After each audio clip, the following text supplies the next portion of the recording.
أنت شمس أنت بدر فوق نوري أنت إكسير وغالي أنت مصباح الصدور يا الله يا نبي سلام عليك يا رسول سلام عليك يا حبيبي السلام عليك صلوات الله عليك يا حبيبي يا محمد الخافقين يا مؤيد يا ممجد يا إمام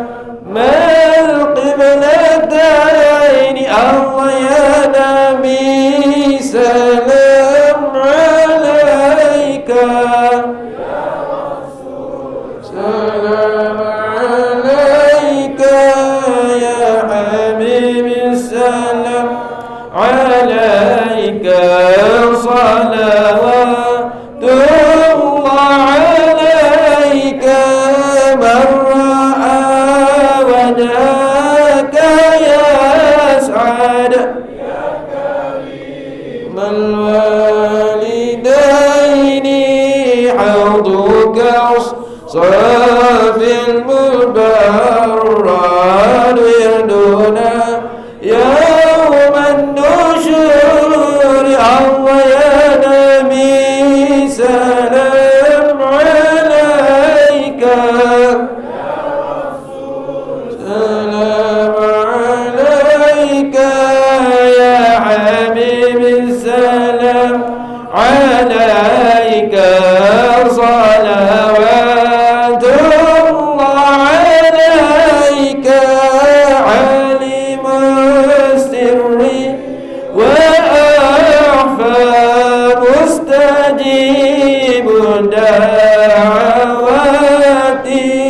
ربي ارحمنا جميعا بجميع الصالحات الله يا نبي سلام عليك يا رسول سلام عليك يا حبيبي السلام عليك صلوات الله عليك والصلاة الله على أحمد عد تحرير الصدور أحمد الهادي محمد صاحب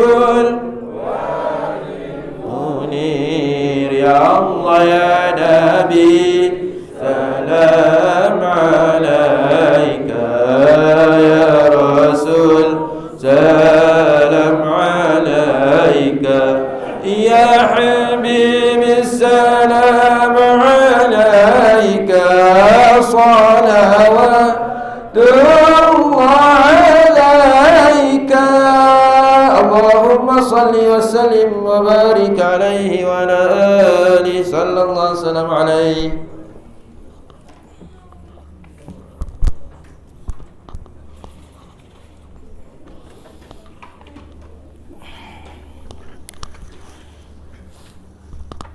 Bismillahirrahmanirrahim.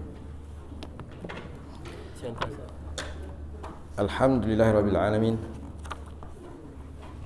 Wassalatu wassalamu ala asyrafil anbiya'i wal mursalin wa ala alihi wa sahbihi ajma'in. Qala rabbi shrah li sadri wa yassir li amri wa hlul 'uqdatam min lisani yafqahu qawli. Rabbi yassir wa la tu'assir ya karim. Rabbi yassir wa la tu'assir ya karim. Rabbi yassir wa la tu'assir ya karim. Allahumma salli ala sayyidina Muhammad wa ala ali sayyidina Muhammad. Allahumma salli ala sayyidina Muhammad wa ala ali sayyidina Muhammad. Allahumma salli ala sayyidina Muhammad wa ala ali sayyidina Muhammad.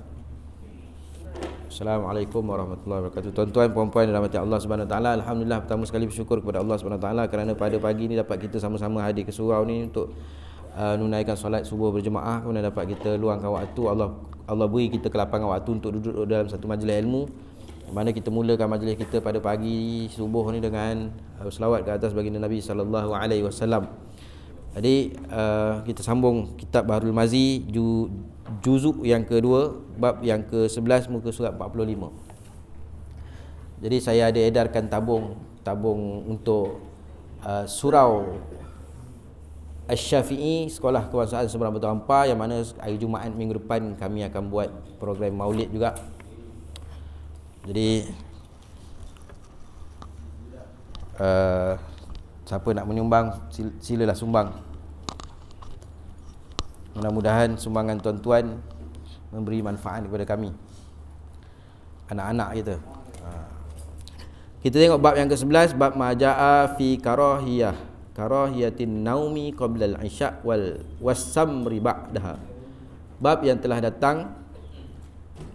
datang ia pada menyatakan hadis makruh tidur sebelum isyak dan berjaga berbual kemudian daripadanya.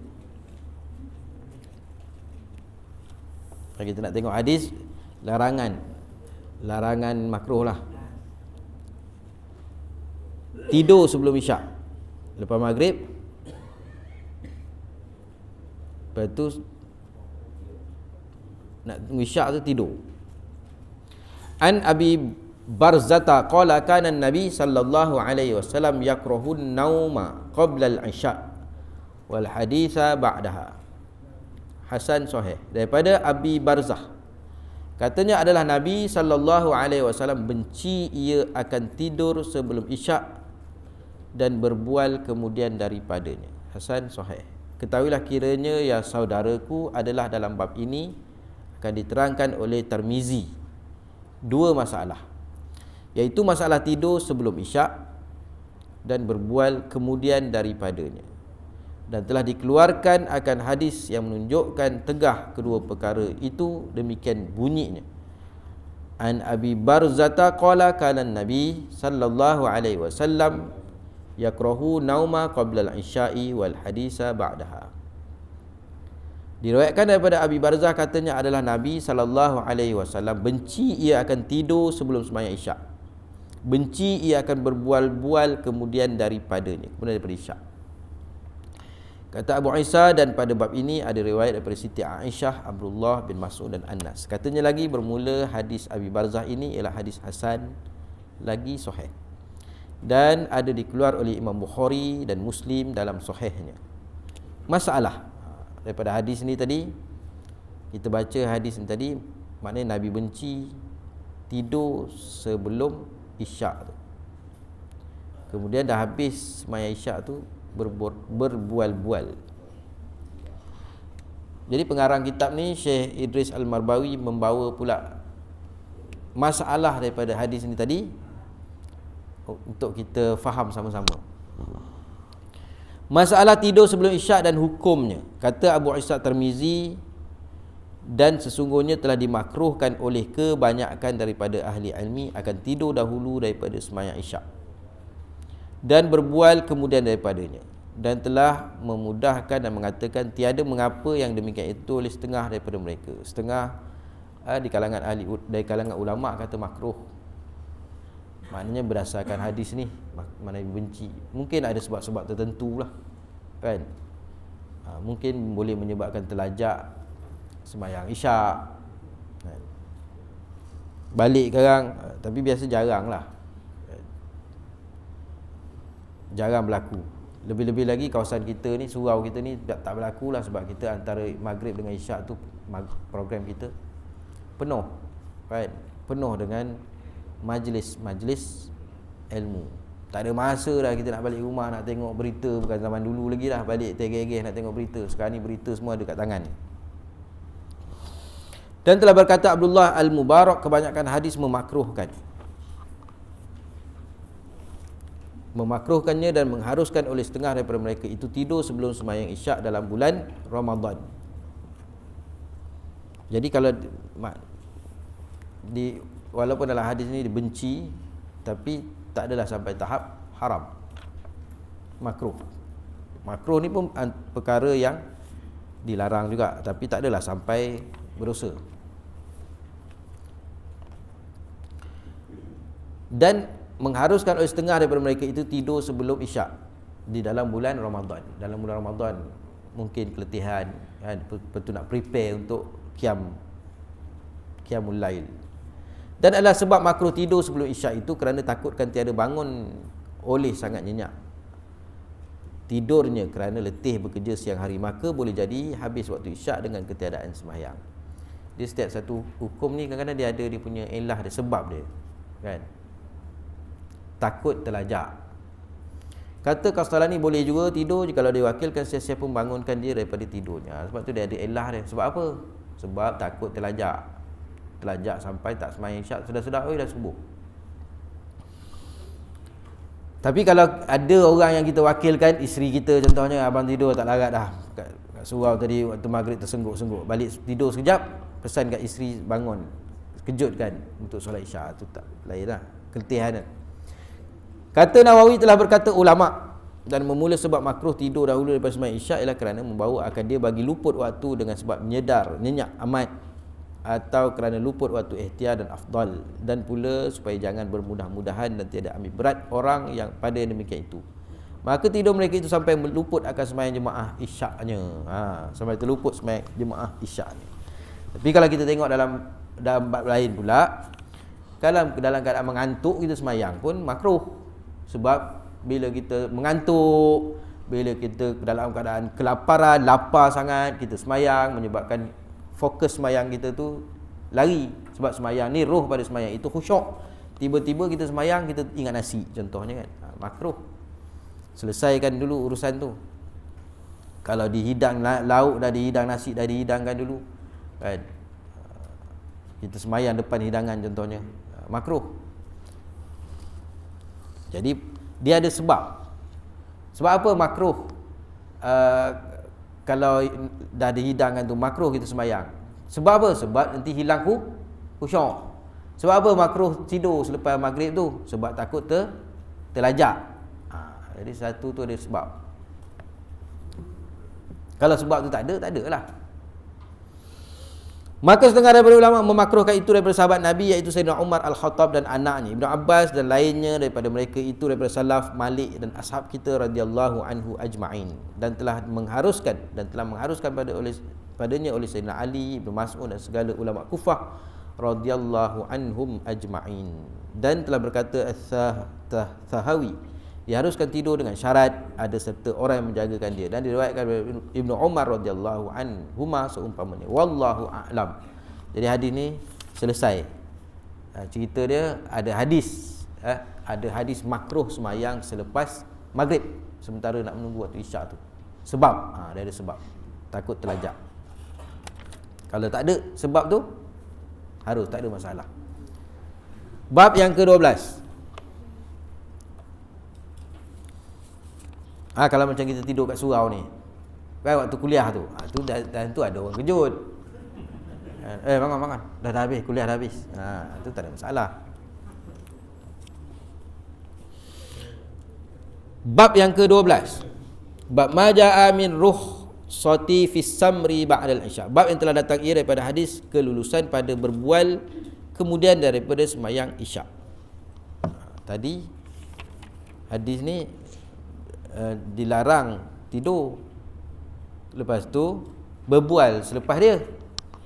Ni hadis ni pula bab yang telah datang ia daripada hadis kelulusan pada berbual kemudian daripada sembahyang isyak. Lepas sembahyang isyak tu berbual-bual. An Umar bin Khattab qala kana Rasulullah sallallahu alaihi wasallam yasmuru ma'a Abi Bakrin fil amri min amril muslimin wa ana ma'ahuma.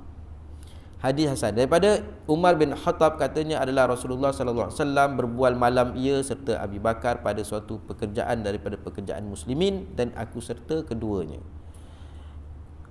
Ketahuilah kiranya saudaraku berbual dan bersembang kemudian daripada sembahyang isyak itu tiada ma'ruf pada orang semua tahu akan dia, dan ialah pula satu perkara disukai oleh orang-orang. Ini perkara lepas isyak ni kita bersembang ni memang kita suka kan.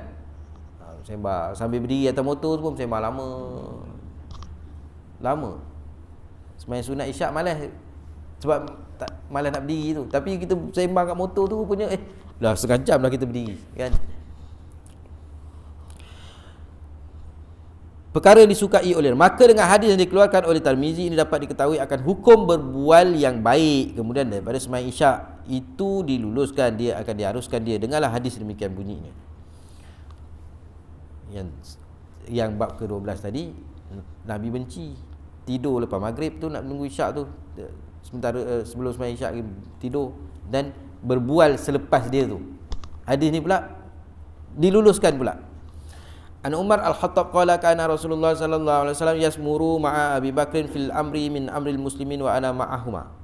Diriwayatkan daripada Umar Al-Khattab radhiyallahu anhu, katanya adalah Rasulullah sallallahu alaihi wasallam berbual ia kemudian daripada sembahyang isyak pada satu pekerjaan maslahat dari pekerjaan muslimin, dan aku ada serta keduanya. Siapa dia? Sayyidina Umar Al-Khattab, kemudian Nabi sallallahu alaihi wasallam, kemudian Abu Bakar As-Siddiq. Lepas isyak tu nak menceritakan apa, sembang tentang maslahat umat. Mungkin mana jemaah kita yang sakit, cerita lepas isyak itulah peluang untuk kita bersembang-sembang. Kata Abu Isa, dan diriwayatkan daripada Sayyidina Umar juga ada hadis ini pada kisah yang panjang. Dan pada bab ini ada riwayat daripada Abdullah bin Umar. Abdullah bin Umar ni anak dia lah, dan Aus bin Huzaifah dan Imran bin Husain. Dan katanya hadis Umar ini ialah hadis hasan. Masalah berbual-bual kemudian daripada isyak, apa hukumnya? Kata Abu Isa, dan sungguhnya telah bersalah-salahan ahli ilmi daripada sahabat-sahabat Nabi sallallahu alaihi wasallam dan tabi'in, dan mereka kemudian daripada mereka itu pada hukum berbual kemudian daripada sembahyang isyak, maka telah memakruhkan oleh satu kaum daripada mereka akan berbual kemudian daripada sembahyang isyak, dan telah meluluskan oleh setengah apabila ada berbual itu pada makna ilmu dan barang yang tidak dapat tiada daripadanya daripada segala jahat dan maksud. Dan kebanyakan hadis menunjukkan atas kelulusan yang demikian. Kalau kita masa tu kita berhajat untuk berbincang tentang program maulid contohnya, nak berbincang tentang nak beri sumbangan kepada ahli karya kita yang memerlukan bantuan. Tapi kalau kita nak berbincang lepas isyak tu, kita berborak nak mencerita hal keburukan orang lain, mengumpat contohnya, itu bukan makruh lagi dah, haram mengumpat tu kan. Masalah negara kan, kita ni jawatan AJK surau tapi berbincang pasal masalah negara contohnya kan, menyebabkan ada pula nanti berlaku buruk memburukkan satu sama lain contoh kan. Dia tengok pada ni lah. Maknanya ada setengah ulama kata makruh, ada kata harus. Dia tengok pada sebab dia, illat dia. Dan sungguhnya diriwayatkan daripada Nabi sallallahu alaihi wasallam sabdanya, la samara illa limusalli aw masafirin. Artinya tiada berbual melainkan bagi orang yang sembahyang atau musafir. Kerana orang musafir itu berhajat kepada jaga dalam perjalanannya, maka bolehlah dia berbual dengan kawannya supaya jangan tidur selama-lamanya itu. Semalam-malamnya itu. Orang musafir lepas sembahyang isyak dia kena borak. Kita berjalanan supaya tak terlelap ke, supaya tak tersesat perjalanan. Kalau kita dalam kereta tu, kita dengan rumah kita lah sembang, kita pun bercerita tengok, la ilaha illallah, rupa saya cakap seorang. Masalah berbual kemudian daripada isyak itu makruh, apa sebab? Kata Imam Nawawi, bermula sebab makruh berbual kemudian daripada sembahyang isyak itu ialah kerana membawa kepada berjaga, maka dengan sebab berjaga ditakuti amat nyenyak tidur hingga tiada sedar mahu bangun sembahyang malam atau berzikir padanya, atau tiada sedarkan daripada sembahyang subuh dalam waktunya yang harus atau dalam waktunya ikhtiar atau yang afdal. Dan pula kerana berjaga malam itu sebab bagi malas dan tidak cergas siang harinya daripada berhadap mengerjakan hukuk hak-hak agama dan taat-taat dan maslahat dunia. Maka dengan beberapa sebab itu sayugialah seorang jangan berjaga melainkan kerana beberapa sebab disebut dengan hadis dalam masalah 61. Maknanya ada sebab. Maknanya jenis yang duduk mengetir sampai kedai mamak sampai pukul 2 pagi, 3 pagi tak tutup, duduk lagi pukul 3 tak balik lagi. Lepas tu subuh memang hanyut lah. Dia jenis pasien pukul 11 pagi baru bangun. Tapi kalau tak menyebabkan perkara-perkara itu, tak ada masalah, harus boleh. Jadi borak tidur selepas maghrib makruh, takut tak semayang isyak terlepas berjemaah. Borak lepas isyak tu takut nanti malam tak boleh tahajud, takut subuh pun tak boleh nak datang surau, datang masjid. Itu punca dia. Masalah berbual yang tiada dimakruhkan kemudian daripada isyak, kata Nawawi telah berkata ulama, dan dimakruhkan bual kemudian daripada isyak ialah barang yang ada daripada segala perkara yang tiada maslahat padanya. Adapun barang yang maslahat dan kebajikan maka tiada makruh padanya, seperti melancar, menghafal pelajaran dan hikayat-hikayat orang solihin. Malam tu lah nak study. Dan berbual-bual dengan orang yang datang, daif tetamu, dan bercumbu-cumbu dengan ahlinya, bergurau-gurau dengan tu tak apa. Dan berbual-bual dengan bermesra-mesra dengan asbab baru kahwin atau bertegur-tegur. Baru kahwin. Jadi hukum tak adalah kan, baru kahwin. Kan luruh lelaki tu kan. Abang tak boleh nak bercakap pun tak boleh ni lepas isyak ni. Terkulat-kulat lah bini dia kan. Dan berbual main-main anak-anak atau berbual bercakap kerana hajat. Datang rumah saya lepas isyak lah, kita sembang-sembang. Tak kerana hajat, tak ada masalah. Dan maksud atau berbual orang musafir kerana berhajatkan bagi memelihara mata benda atau dirinya, dan berbual kerana mendamaikan orang berkelahi atau bualkan menolong mereka itu pada kebajikan atau perkara yang disuruh, menjauhkan perkara tegah. Dan berbual menunjukkan maslahat dan lainnya daripada barang yang seumpama dengan itu, maka semua itu tiada makruh padanya. Dan sungguhnya telah datang beberapa hadis yang sahih daripada setengahnya dan yang baki pada maknanya. Kemudian adalah makruh berbual kemudian daripada isyak itu dikendaki dengannya kemudian daripada semayang, bukannya kemudian daripada masuk waktu.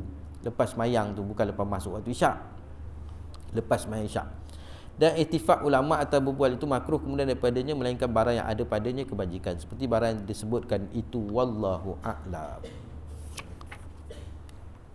Jadi kesimpulannya, perkara ni yang kita buat hari ni, yang penting sekali kita punya solat berjemaah kita tu tak terganggu.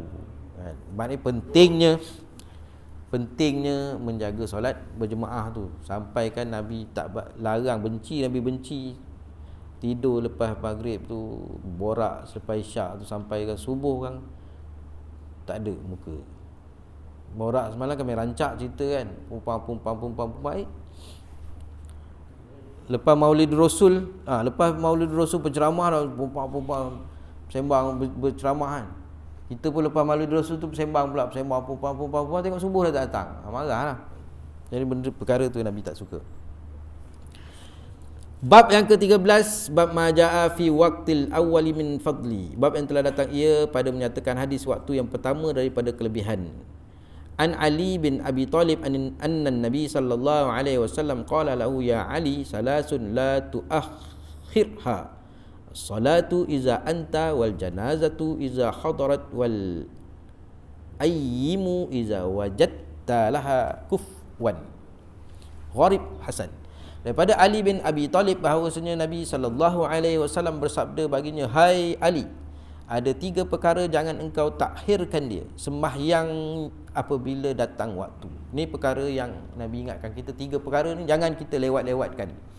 Sembahyang apabila sampai masuk waktu jangan dilewat-lewatkan, dan kedua jenazah apabila hadir. Jenazah ni kalau dah hadir, dah diselesaikan, dah ada jenazah tu, jangan ditangguh-tangguhkan. Jangan nak tunggu pula satu lagi yang belum balik daripada England contoh kan, flight pula tangguh. Tak apa, tangguh 2 hari tu. Dan yang bujang apabila telah engkau dapat baginya kufu, dah ada makwa tu, dah ada dah sekufu pula tu, dia tangguh lagi kan. Ini 3 perkara jangan ditangguh-tangguhkan. Semayang bila masuk waktu semayang, takut nanti kan ada hal-hal yang ni menyebabkan semayang tu terlajak. Yang kedua, jenazah bila dah selesai, melainkan jenazah macam orang-orang yang macam raja contoh kan, dia nak kena uruskan dia punya siapa tahta dia, nak turunkan kepada siapa dia kena selesaikan tu. Rasulullah sallallahu alaihi wasallam sendiri kan tak ada terus segera. Tapi kita ni yang tak perlu apa-apa, tak payahlah nak tunggu je tunggu 2 hari dulu, biar dia menikmati suasana atas dunia ni dulu.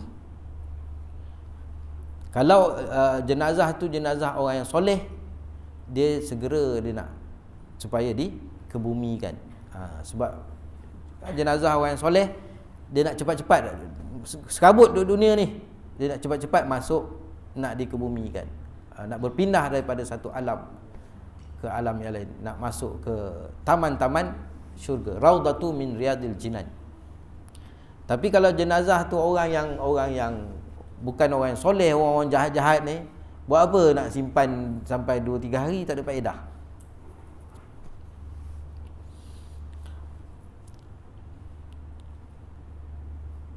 An Ibnu Umar qala Rasulullah sallallahu alaihi wasallam al-waqtu awwalu minal salah ridwanullahi wal waqtul akhir. 3. Dan orang bujang apabila telah engkau dapat baginya kufu. Maknanya kalau kita ada anak, ada orang anak yang memang sekufu, yang dah boleh kita kahwinkan, buat apa nak simpan-simpan lagi, kan? Kita up sampai 15,000, kesian lelaki tu. Buat yang apa? Janji dipermudahkan. Ya, kahwin yang paling ni ialah ringan dia punya mahar dia, kan? Ringan dia punya mahar dia.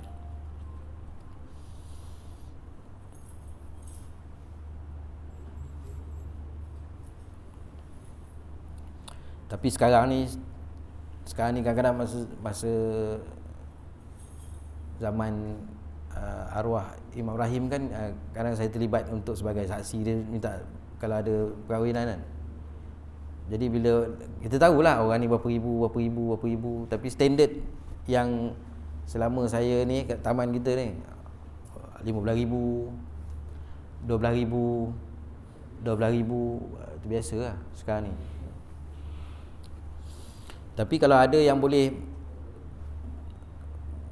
diringankan, dimudahkan, mudah kan? Right.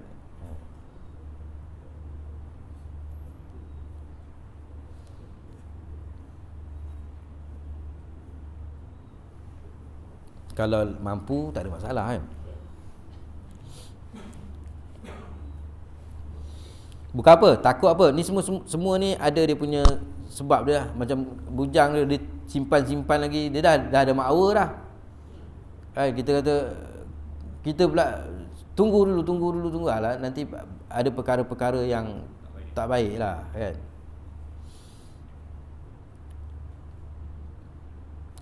Saya dulu ingat nak kahwin umur 30 tahun. Nak bagi stabil betul-betul, kan? Tak dan 24 jalan. Tapi baguslah, kebaikan dia kita tahu, anak pun dah besar, kan?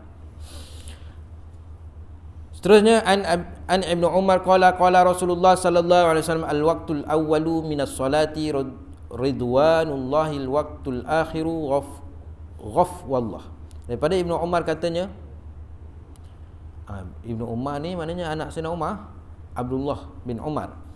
Daripada Ibnu Umar katanya telah bersabda Rasulullah sallallahu alaihi wasallam, bermula waktu yang awal daripada sembahyang itu keredaan Allah, dan waktu yang akhir keampunan Allah. An Abi Amrin Asy-Syaibani an rajulan qala li Ibni Mas'ud, ayyul amal afdal? Qala sa'altu anhu Rasulullah sallallahu alaihi wasallam faqala salatu 'alal mawaqitiha. Qultu wa maza ya Rasulullah? Qala wa birrul walidaini. Qultu wa maza ya Rasulullah? Qala al jihadu fi sabilillah. Daripada Abi Amr Asy-Syaibani bahawasanya seorang lelaki berkata bagi Ibnu Mas'ud, apakah amal yang lebih afdal? Katanya, telah aku tanya daripadanya akan Rasulullah sallallahu alaihi wasallam, maka sabdanya, sembahyang atas waktunya. Kataku, dan apakah ya Rasulullah? Sabdanya, dan berbakti dua ibu bapa. Kataku, dan apa ya Rasulullah? Sabdanya, perang pada sabilillah. Kalau dalam bab ayyu afdal amal afdal, apa yang amal paling afdal, banyak sahabat-sahabat bertanya kepada Nabi sallallahu alaihi wasallam tentang apakah amal yang paling afdal. Maka Nabi akan menjawab mengikut siapa yang bertanya, kan? Kalau satu orang ni dia jenis dengan jenis kuat marah, panas baran, dia akan tanya kepada Nabi SAW, apa amal yang paling afdal untuk aku amal? La taghdab, Nabi kata, jangan marah. Sebab dia ni jenis panas baran. Nabi suruh jangan marah. Kalau orang ni jenis dia dengan mak bapak dia agak kurang sikit, Nabi akan cakap buat baik kepada ibu bapa, kan? Jadi soalan tu atas siapa yang bertanya. Jadi dalam bab ni pula kata Ibnu Mas'ud, dia pernah bertanya kepada Nabi SAW. Nabi kata sembahyang pada waktunya. Yang kedua, buat baik kepada ibu bapa. Dan yang ketiga, jihad fi sabilillah. Cuma hari ni bila sebut jihad, dalam kitab tasawuf disebut jihad yang paling besar untuk diri kita ialah jihad melawan hawa nafsu. Tetapi walau macam mana pun, kan, akan berlaku juga satu hari nanti, kan, apabila tanda-tanda nak kiamat dah ni, kan, ada tentera-tentera Imam Mahdi, itu jihad dah tu, itu jihad perang tu. Jadi bila kita tengok, semalam saya pergi tengok yang pasukan berkuda tu, kan, dekat padang tu, dengan memanahnya, bila saya tengok rasa semangat pun ada. Sebab memikirkan peperangan akhir zaman nanti tak menggunakan teknologi lagi, kan, menggunakan apa yang ada. Kenderaan tak pakai lagi kereta kebal, pakai kuda. Tiba-tiba berlaku. Sebab tu Nabi suruh belajar berenang, belajar menunggang kuda, belajar memanah. Sebab sampai masa nanti teknologi ni tak berguna lah, kan. Kalau ada kenderaan pun minyak tak ada, tempat nak mengeluarkan minyak benda tak ada, stok tak ada apa semua. Masa itulah kita terpaksa naik kuda. Kita pula kuda pula tak ada. Kalau ada pun tak pernah belajar, kan. Rasanya abang nak pergi kedai jap, bruk, mana tak balik-balik lagi aku ni. Rupa tak pandai nak stopkan kuda tu. Kuda tu pun dia, kan, nak stopkan kuda tu. Sebab tu Imam Ghazali kata dalam bab nafsu ni, dia kata kita nafsu ni macam satu orang yang menunggang kuda, kan. Menunggang kuda ni, kalau satu orang tu dia tak pandai menunggang kuda, kuda tu yang akan bawa dia. Dia kata nak pergi kedai Jalil, duduk tak berhenti. Macam mana nak buat? Terjun dia pun hilang. Balik jalan kaki, mana kuda? Abang berhenti jap, dia mana lari dah hari-hari nak kena beli kuda. Letih lah. Mahal. Lepas tu jadi kata Imam Ghazali kata kalau satu orang nafsu ni, dia kita kontrol dia. Macam kuda, kita kontrol kuda tu. Sebab tu dia boleh lompat, kan. Kita suruh dia laju, suruh dia stop. Orang yang pandai lah. Nafsu macam tu juga. Dia nak bawa sini, tak, kita bawa ke sini. Kita yang bawa dia.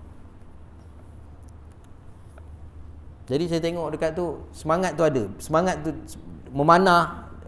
Dia orang ada pasukan-pasukan dia, kan.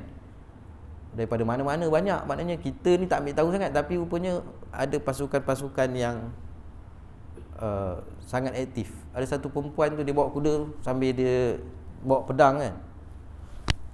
Dia ada pertandingan dia lah, macam mana cocok sampai kat satu tempat tu, tepat lah tu. Jadi maknanya memanah berkuda ni memang sukan yang Nabi suruh belajar. Berenang mungkin satu hari nanti sampai masa, kan, kalau bila berlaku peperangan yang tak guna teknologi, lari musuh kejar sampai kat sungai, silap tu lah kau tak belajar berenang marin, kan.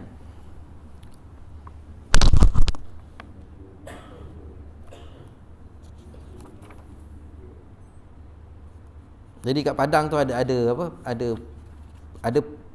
program kuda memanah.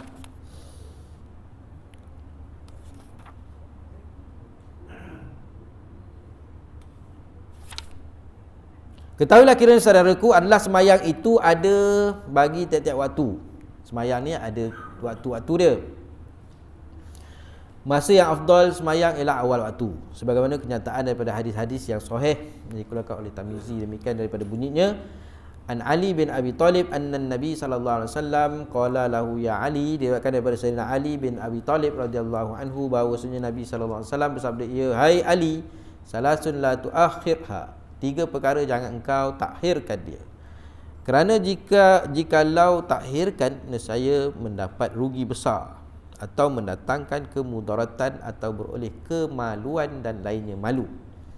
Salatu iza anta wal janazatu iza hadarat wal ayyimu iza wajadta laha kufwan. Pertamanya sembahyang fardu yang 5, apabila telah sampai datang waktunya hendaklah segerakan, jangan takhirkan dia.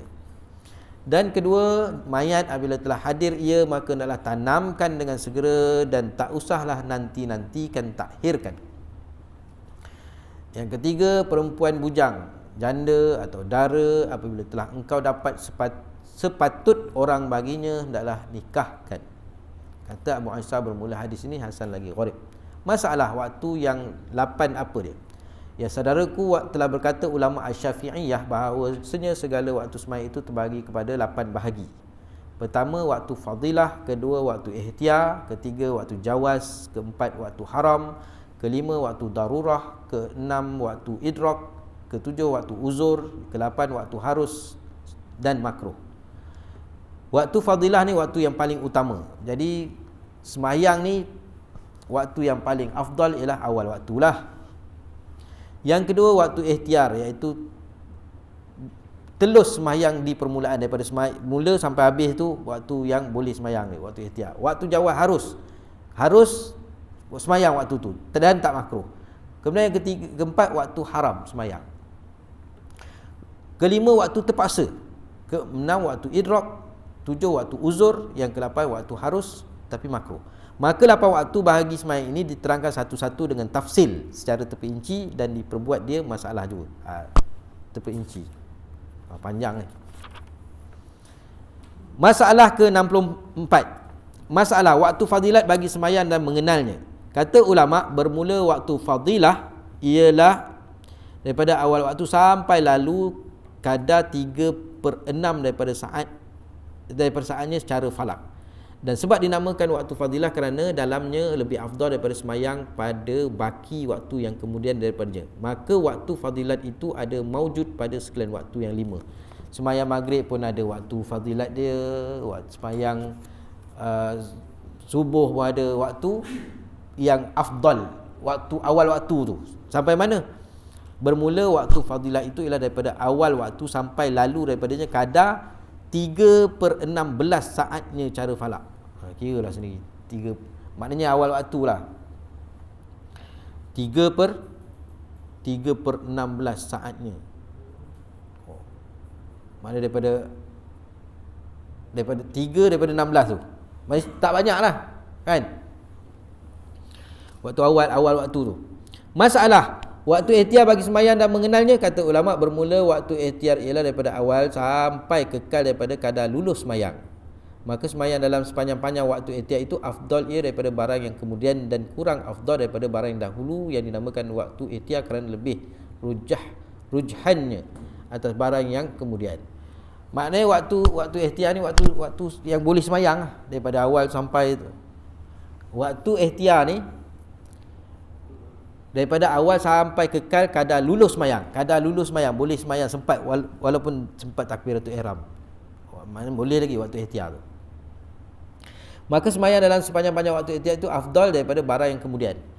Kalau bandingkan sembahyang dengan waktu yang dah terkeluar waktu tu lebih afdal lah. Tapi kalau nak bandingkan dengan waktu afdal dalam waktu tu, waktu afdal dia waktu awal waktu kan. Tapi kalau nak bandingkan ni ada waktu zuhur ada lagi ni kan, tak apalah sembahyang masuk waktu asar lah, sembahyang zuhur dah tentulah lebih afdal sembahyang dalam waktu ikhtiar tu. Kalau dah keluar waktu dah tak jadi waktu ikhtiar lagi, waktu haram lah, dah haram.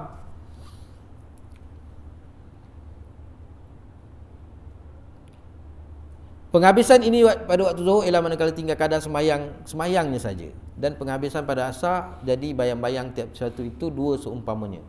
Dan pada maghrib dengan habis waktu fadilah, dan pada isyak habis sepertiga malam, pada subuh dengan jadi cerah dan terang cuaca hari. Waktu-waktu ikhtiar. Tapi tak adalah sampai hujung sangat. Kalau sampai hujung sangat jadi waktu yang makruh pula. Masalah waktu harus dengan tiada makruh semayang mengenalnya. Kata ulama, bermula waktu harus dengan tiada makruh ialah bersamaan juga waktu ikhtiar. Maka hukum waktu ini seperti hukum waktu ikhtiar juga. Waktu tu harus waktu boleh semayang, tak makruh. Iaitu waktu dia sama macam waktu ikhtiar tadi. Lamalah, panjang lah. Kalau zuhur tu sampai mana? Waktu ikhtiar tu. Manakala tinggal sekadar semayang saja. Maknanya dah ujung tu. Tu waktu yang ikhtiar. Dan tu juga waktu harus semayang. Boleh lagi. Masalah waktu haram dan waktu darurat, bagaimana mengenalnya? Kata ulama, bermula waktu haram ialah akhir waktu sekira-kira tinggal barang yang tiada lulus semayang dalamnya, tak sempat. Tak sempat nak semayang. Kalau dia semayang pun Allah habis dah masuk. Tapi dia semayang zuhur. Tapi dia angkat takbir tu dah masuk asar lah. Waktu tu waktu haram. Melainkan kalau dia tertidur ke, itu pun dah, kalau keluar waktu dah qada. Adapun waktu darurat ialah waktu bagi orang yang hilang daripada manik. Manik ni maknanya halangan semayang. Adapun waktu darurat itu ialah waktu bagi orang yang hilang daripadanya manik sembahyang, seperti haid dan nifas dan gila dan seumpamanya. Bagi orang yang dah hilang dia punya manik sembahyang, dia punya halangan sembahyang tu, seperti orang haid. Orang haid, nifas, gila dan seumpamanya. Masa dia haid, dia ada manik, tegahan, dia punya halangan untuk semayang tu. Sebab apa halangan dia? Sebab dia haid, sebab dia nifas, sebab dia gila. Dan terkadang tinggal daripada waktu itu kadar takbiratul ihram, maka semayangnya wajib atas dirinya dan dituntut qadanya kemudian daripada waktu itu. Contoh macam orang haid, dia dah cek waktu zuhur tu, ujung tu hilanglah dia punya haid tu, hilang dia punya tegahan daripada haid tadi, maknanya dia dah kena semayang. Jadi dia pun dah mandi, dia pun bila dah hilang manik tadi dalam ujung waktu zuhur, jadi zuhur tadi dia kena sembahyang. Wajib. Tak bolehlah dia kata zuhur tak payahlah sebab saya uzur daripada awal tadi tu, tapi ujung tu dia dah suci. Kan? Maka dia kena sembahyang. Sembahyang wajib atas dirinya dan dituntut qadanya kemudian daripada waktu itu. Dia pun mandi, nak semayang sudah habis waktu, maka zuhur tadi sudahlah dia kena qada. Maka apabila hilang manik itu pada akhir waktu kadar lulus takbiratul ihram, sikit je, Allahu Akbar, waktu tu dah hilang dia punya manik, tegahan daripada semayang tadi, haid dia tu, maka wajib dia qada semayang itu dan qada waktu dahulu daripadanya jika ada ia dijamakkan sertanya seperti zuhur dan asar atau maghrib dan isyak, dengan syarat berkekalan hilang manik di dalam waktu yang kedua akan masa yang lulus suci dan semayang bagi mempunyai waktu dan suci dan semayang bagi barang yang dahulu daripada dua waktu. Ya, inilah kalau dalam kitab-kitab fiqh kita baca tu, ataupun dalam bab kitab muhimmah tentang suami isteri kan, dia menceritakan bahawa suami ni, ni dalam kitab Muhimmah kan, suami ni dia kena ajar isteri dia. Dia kena ajar isteri dia hukum hakam bab haid, bab nifas. Kerana apa? Kerana tang sini. Suami kena beritahu, awak tu kan, suami ni kan yang muda-muda lah kan, dia sangat peka kan. Dia tahu, dia tengok telekung kita hari ada ni tak ada, kan. Jadi lepas tu bila dia balik, dia tengok sejadah dah ada berpakai ni, bermakna dah suci daripada haid. Jadi dia kena beritahu, kau berhenti waktu bila, kan, berhenti waktu bila, sekian-sekian, dia kata. Okey, maknanya waktu tu yang waktu qada tak? Tak qada, kena qada. Contohnya ni contoh dia macam ni.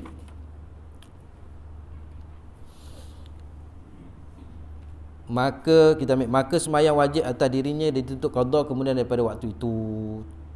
Dia Zuhur tadi kan, Zuhur ujung tu dah suci, tapi dia nak mandi apa semua tak sempat lah, dah masuk waktu asar.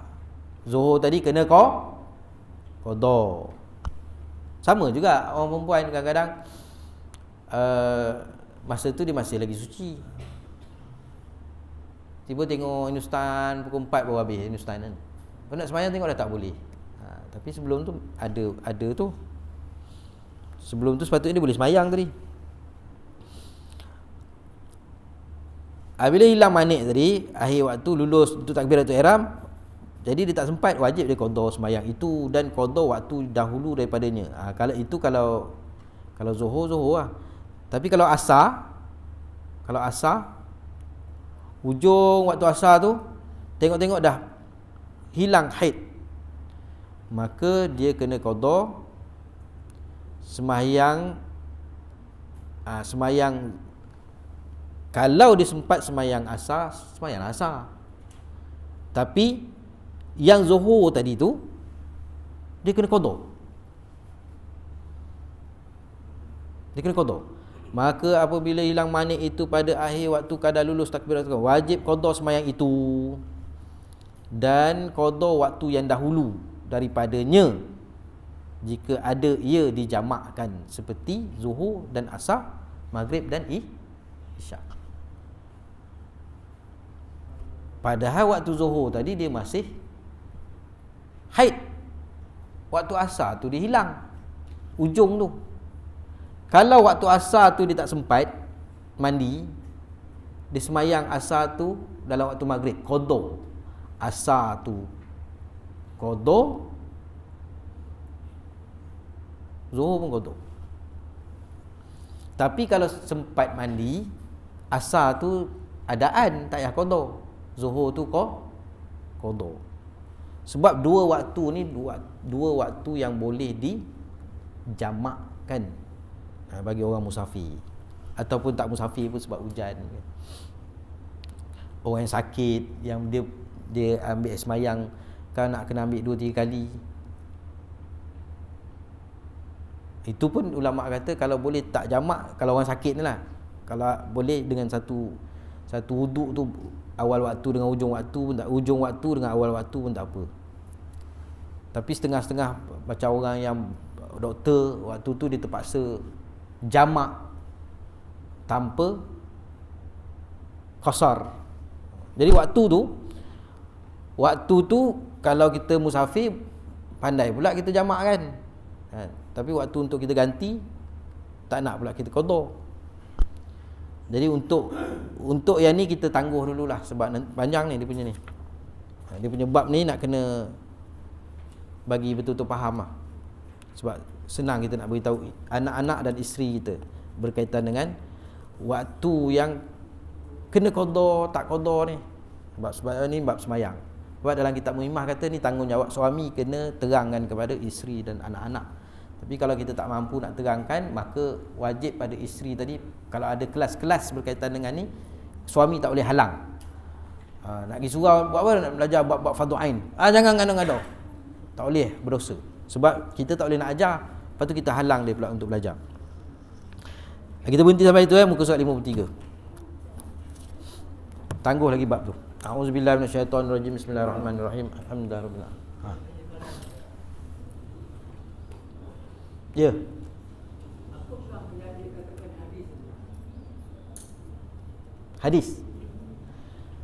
Hadis Nabi SAW apa sahaja daripada Nabi, sama ada berbentuk perkataan Nabi, kan, hadis, dan kadang-kadang Nabi senyap pun tapi Nabi tak halang. Contoh macam dog, Nabi tak buat tapi Nabi tak halang, pun jadi hadis juga. Dan perbuatan Nabi, maka jadi hadis juga. Daripada Nabi SAW, aku melihat, contoh kan, aku melihat Nabi SAW semayang dia macam ni, angkat tangan, maka tu dikatakan hadis. Perbuatan ke, percakapan ke, ataupun dengan pengakuan Nabi. Walaupun Nabi tak halang, contoh Nabi tak makan dog, tapi Nabi tak halang sahabat makan dog, maka jadi hadis. Apa-apa yang belas, yang dikatakan Nabi, yang tak buat Nabi.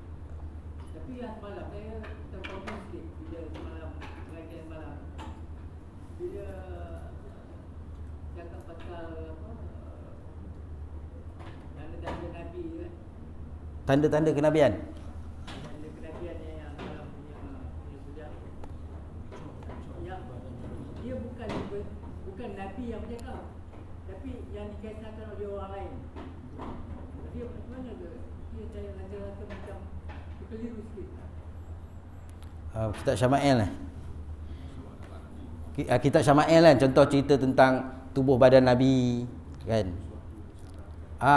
Sesuatu yang bersandarkan Nabi menjadi hadis lah. Contohnya daripada sahabat ni sekian, bagaimana bentuk tubuh Nabi sallallahu alaihi wasallam.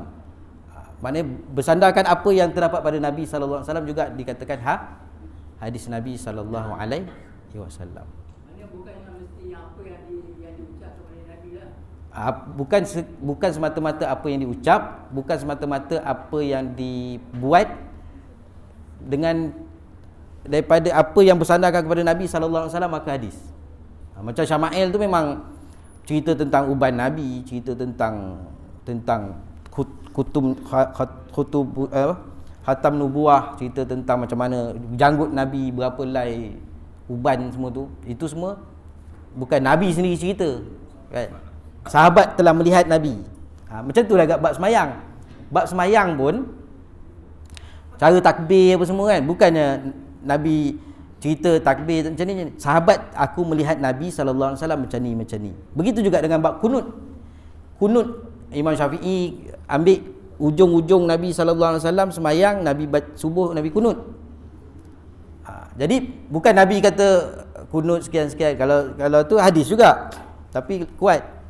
Jadi bila dengan perbuatan Nabi, apa yang bersandar kepada Nabi kan, maka dikatakan hadis Nabi sallallahu alaihi wasallam. Bab semayang pun memang cara angkat tangan Nabi semua bukan Nabi yang cakap, berdasarkan sahabat melihat.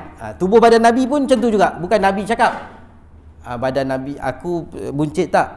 Badan aku bidang tak? Sahabat yang cakap badan Nabi macam ni.